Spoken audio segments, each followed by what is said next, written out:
오늘 있었던 정치권 뒷이야기 들어보는 정치톡톡 시간입니다. 정치백 김문영 기자와 함께합니다. 어서 오십시오. 검수완박 중재안의 재논의로 인해서 권성동 국민의힘이죠. 원내대표 아주 체면이 구겨지게 됐습니다.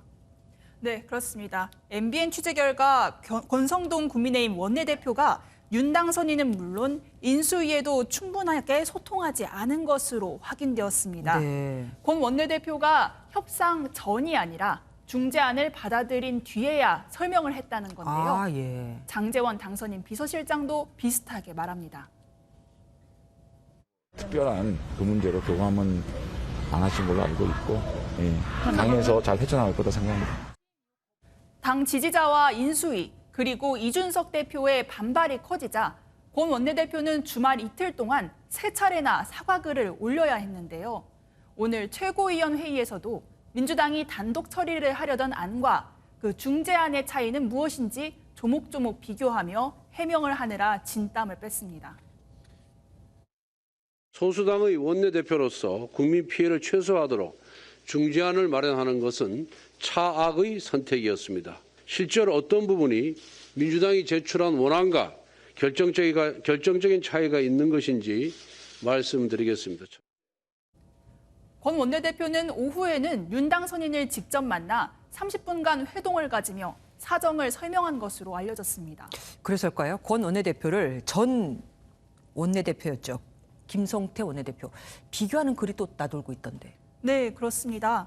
권 원내대표는 이번 합의와 관련해 소수정당으로서 어쩔 수 없었다. 네. 이렇게 설명을 했는데요. 그러자 국민의힘 안팎에선 지난 2018년 115석, 그러니까 그때도 민주당보다 소수 의석을 가졌던 당시 자유한국당 김성태 전 원내대표의 사례가 돌고 있는데요. 김 전 원내대표는 단식 농성까지 하며 민주당을 상대로 드루킹 특검을 이끌어냈고 이 과정에서 30대 남성에게 폭행까지 당하는 소동이 빚어졌습니다. 결국 단식 농성은 9일 만에 중단했고 여당인 민주당도 특검 도입에 합의하기에 이르렀습니다. 참 비교 당하는 거는 누가 좋아하겠습니까? 권 원내대표 입장에서는 참 자존심이 상하겠습니다. 그런데 더불어민주당 갑자기 또 조국 전 장관 얘기가 나오고 있어요. 네, 그렇습니다. 박지원 민주당 공동비상대책위원장이 인사청문회에 앞서서 조국 전 장관 내외에 사과를 요구했는데 들어보시죠. 조국 전 장관이나 정경심 교수는 사과를 해야 합니다. 우리가 먼저 사과하고 성찰할 때 상대의 반성과 성찰도 요구할 수 있습니다. 민주당이 비리 후보자를 정리하려면 조 전 장관 자녀의 입시 비리 사과부터 선행되어야 한다고 꼬집은 겁니다.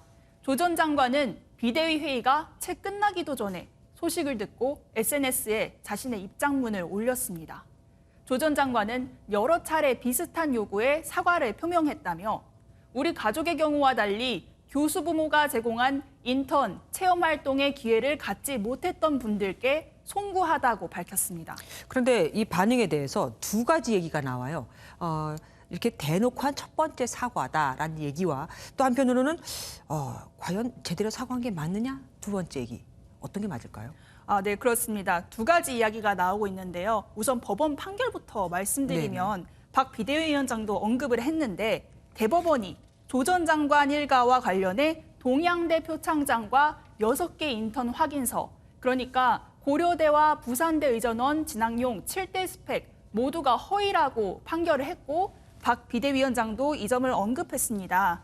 조 전 장관이 사과를 이 점에 대해서는 아직 구체적으로 하지 않았다라는 지적이 나오고 있습니다. 사과를 조 전 장관이 수차례 했다고 언급은 하지만 학교에서 만든 프로그램 중에 하나라고 말했다거나 특별한 일이 아니다라고 해명하는 등 구체적으로 진정성 있는 사과를 한 적이 없다는 비판이 말씀하신 대로 두 번째 비판으로 나오고 있는 것입니다. 네네. 회고록에도 딸에게 미안하고 고맙다. 딸아, 너는 잘못한 것이 없다라고 적어뒀습니다. 한편 정경심 전 교수에 대해서 문 대통령의 멘토인 송기인 신부와 일부 불교계 등은 건강 악화 우려를 이유로 사면을 요청하고 있어서 귀추가 주목됩니다. 네. 그리고 윤석열 당선인이 오늘 백신 개발 현장을 방문했는데 이걸 또 정치적으로 해석하는 분들도 있더라고요. 네, 그렇습니다. 윤석열 당선인은 오늘 SK 바이오사이언스 본사를 방문해 코로나19 백신 개발과 기술 현황 점검에 나섰는데요. 제가 정부를 맡게 되면 SK 바이오를 비롯한 우리 이런 팬데믹의 백신과 이 치료제 개발하는 이런 기업에 대해서 정부가 할 수 있는 모든 지원을 아끼지 않겠습니다. 그런데 이 해당 기업체는 경기지사 출마에 나선 김은혜 의원의 지역구인 분당갑 판교에 있어서 여의도에서는 선거 지원이 아니냐는 말도 나왔습니다. 아, 예. 실제 여론조사 업체 PNR의 조사 결과에 따르면 김은혜 후보는 민주당 김동연 예비 후보에 비해 34%대 50.2%로 오차 범위 밖 열세입니다. 보수 후보 단일화를 가정해도 김동연 예비 후보 48.8%, 김은혜 후보는 41%로 나타났습니다. 김은혜 의원 같은 경우는 어쨌든 경기지사에 출마 선언을 한 거잖아요. 출마를 한 거잖아요. 네. 그러면은 김 의원이 있는 지역구도 재보궐선거를 치러야 되지 않겠습니까? 분당갑 누가 나갈까요? 네, 분당갑에서는 판교 대장지구가 포함되어 있어서 국민의힘이 크게 고심을 하고 있습니다. 검사 출신으로 윤석열 캠프에서 전략기획실장으로 활동한 박민식 당선인 특별보좌 역의 출마가 유력한데 안철수 인수위원장의 경우도 최대 주주인 안내본사가 이 지역구라서 안 위원장의 차출론도 흘러나오고 있습니다.